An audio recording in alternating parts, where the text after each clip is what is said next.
You think about how much of promotion for like people's albums and it's the stuff that's going on in our life is free from us because we just choose to talk about them. But, you know, your homeboy or your cousin or, you know, whoever just dropped a project that's actually really good and it's like crickets.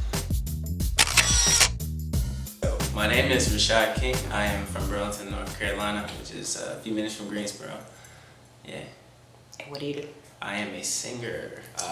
Well, I'm a few things actually, but I sing. I used to rap way more than I sing now, but I grew up singing when I was a little kid all the way up until now, so I usually identify as that. I like to dance, act as well, been writing some scripts, so we're trying to dabble into everything. I just want to be an overall entertainer at the end of the day. I got a lot of things like on my heart and on my mind that I want to do, so I don't pigeonhole myself too much, but as of now, I sing. That's what I do. So, who are your musical influences as far as singing goes? I definitely grew up listening to a lot of Michael Jackson, of course, the Jackson 5, New Edition. When I was a kid, it was just certain older music that I felt like I could just hear myself in, or they had similar voices, like Ralph Tresvant from New Edition. It's like I don't sing as high as him anymore, but like especially when I was younger, it's like I didn't feel like I sounded like a lot of things that I was hearing on the radio. So, but when I would look back, it was like, okay, I kind of hear myself a little bit with some of these people. So I grew up loving that type of music, old school R&B, of course, like Motown Records and stuff like that. So yeah. What's the hardest thing about being a creator? Because you create so much. It's not like, just, I'm a singer, I'm a songwriter, and this is what I do. Like, being a creative and a multifaceted creator, like, what's the hardest thing about that? Sometimes the hardest thing can be just finding actual focus. Like when you have a lot of different ideas, it can be hard to just pick one and say, this is what I'm going to do. I'm going to focus all my energy and my time onto this specific thing. But it's actually best for like whatever project that you're working on to be able to do that. So that's one thing that I've been trying to learn in these last couple of years is just picking one. Like we're gonna do one single, we're gonna focus on it. We're gonna promote this one single. I've been pushing Sprung for the last few months. It's the longest that I've ever just pushed one song because I always want to go off and do other things. So I think finding that ability to focus on one thing is definitely hard. Another hard thing about being a creative, I think, is like you're just really vulnerable when you create. You know what I mean?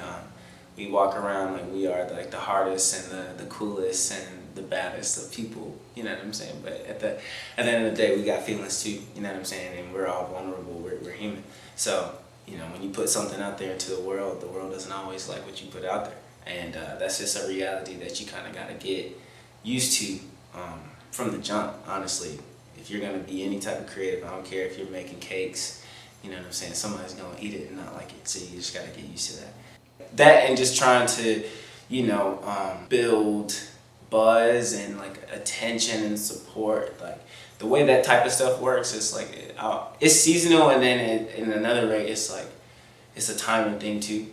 So I know for some artists, and I can speak from experience, like sometimes you don't feel as big to other people as you feel to yourself. Like, man, I got this genius movement. Like I know what I'm doing, but everyone around me doesn't see it yet. That can be a hard part about being a creative too.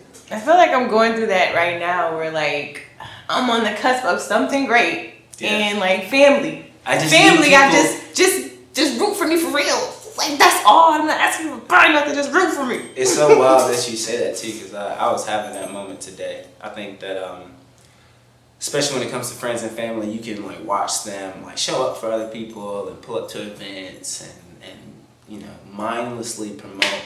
Whether that be their friends or like celebrities, man. Like you think about how much of promotion for like people's albums and it's the stuff that's going on in our life is free from us because we just choose to talk about them.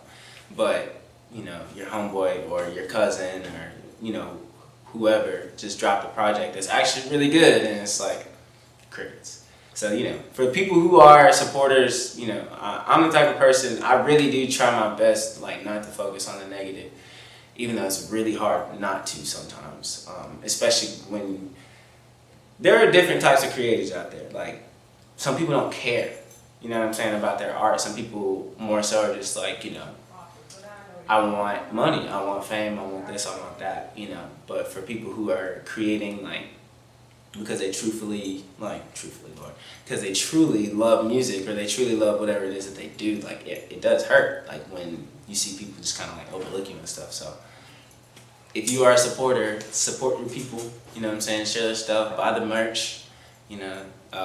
I know for independent artists, it helps so much more than you think, just to buy a $10 t-shirt or a $10 hat, or to pick up a button and wear it on your shirt. It's not that hard to do, but it helps us so much more than you think. Because somebody's going to look and be like, Rashaad King, who is that? And that's helping me, because they're not coming with a preconceived notion at that point, because they don't know me. You know what I'm saying? So they'll receive the music differently.